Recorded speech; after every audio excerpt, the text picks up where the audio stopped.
Hi అండి, నమస్తే. Welcome to Shirin jute world. నేను మీ దుర్గానండి. ఈరోజు చేయబోయే షార్ట్ ఏంటంటే, వర్షం వస్తుంది కదండి, చక్కగా క్లైమేట్ అయితే చల్లబడిపోయిందండి. చల్లబడిపోయిన తర్వాత ఏంటి ఈ కాలువ అనుకుంటున్నారా? ఇది కాలువ అయితే కాదండి. ఈ వర్షానికి మాకు రోడ్డు పైన నీళ్ళు అయితే ఇలా వస్తున్నాయండి, కాలువలాగా. చూసారా ఎలా వెళ్తున్నాయో వాటర్ అయితే.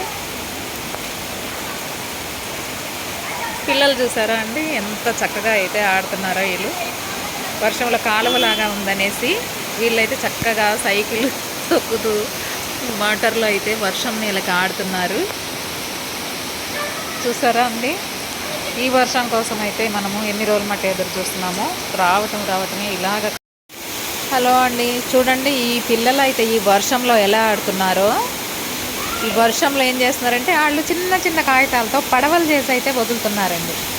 అవి పట్టుకోవటానికి కానీ వీడు ఈ విధంగా ఆడుతున్నాడు అన్నమాట. చూసారా వైట్గా చిన్న చిన్న పడవలు ఎలా ఉన్నాయో, వైట్ కాగితాలతో వదిలేరు. చూసారా,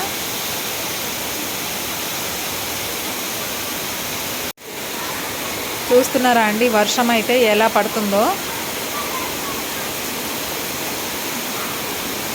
మా బ్రహ్మకమలం మొక్క అయితే కనుక ఈ వర్షానికి వాటర్ పోసే పని లేకుండా ఎలా చక్కగా పచ్చగా ఎట్లా ఉందో చూసారా.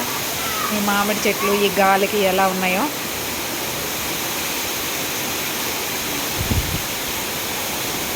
Please like, share, subscribe.